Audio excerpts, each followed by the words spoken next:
الحمد لله وحده والصلاة والسلام على من لا نبي بعده.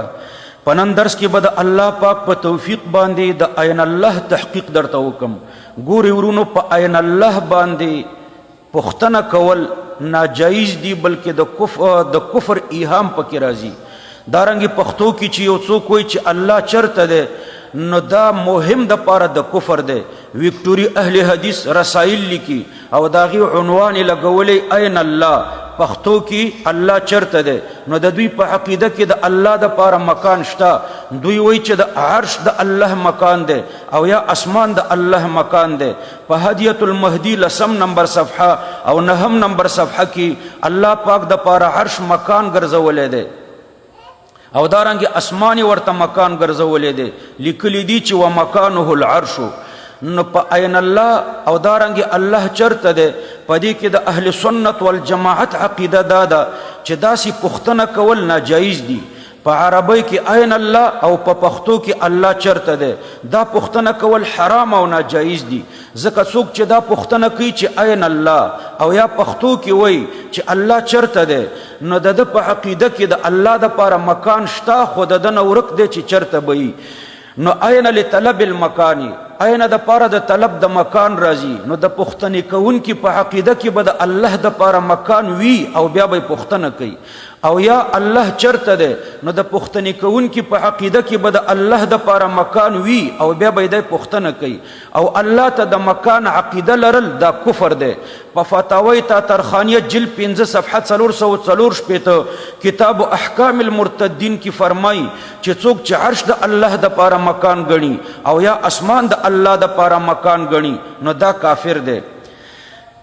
کته اعتراض کی چې په یو حدیث کې راځي، یو صحابی دی حضرت معاویه ابن الحکم السلمی رضی الله عنه، هغه فرمای چې زما یو وینځوا او هغه زما د پاره ګډان سرول.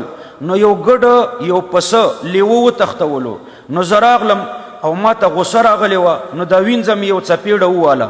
بیا رسول الله صلی الله علیه وسلم ته راغلم، ما ورته ویلي چې یا رسول الله زما یوه وینځه وه، زما رمی څروله او د هغې نه بیا لیوه یو ګډ وړی یو پسی ترېنه وړی، نو ما ته غوسه راغله، دا وینځه مې په څپېړه وواله. نو زه اوس څه وکړم؟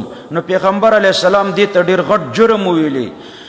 نو بیا ما ورته ویلي چې افلا اعتقها یا رسول الله، آزاد یې نه کم؟ نو رسول الله صلی الله علیه وسلم ما ته وفرمیل چې ائتنی بها، دا ما ته راوله. ما چې کله ورته راوسته، نو د حدیث الفاظ اوس داسې دي. د دې نه وروسته رسول الله صلی الله علیه وسلم دی جاریې ته ویلي دی وینځې ته عین الله. دی جاریې ورته په جواب کې ویلي چې فی السماء. بیا ورته پیغمبر علیه السلام وفرمیل چې من انا. نو دی جاریې ورته ویلي چې انت رسول الله. نو پیغمبر علیه السلام وفرمیل چې اوس آزاده کا فانها مؤمنه.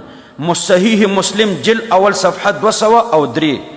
خو ګوري ورونو دا حدیث صحیح حدیث نه دی. په اعتبار د سند به صحیح وي. بعضې خلک وایي چې دا خو صحیح مسلم کې راغلی دی. نو په صحیح مسلم کې سندونه صحیح دي، دا په اعتبار د متن غیر صحیح دی. ګوري ورونو امام بیهقی رحمه الله فرمایلی دي چې دا حدیث مضطرب دی. کتاب الاسماء والصفات صفحه 422 لدی وجن مضطرب حدیث غیر صحیح وي، نو عقاید ور باندې نه ثابتېږي.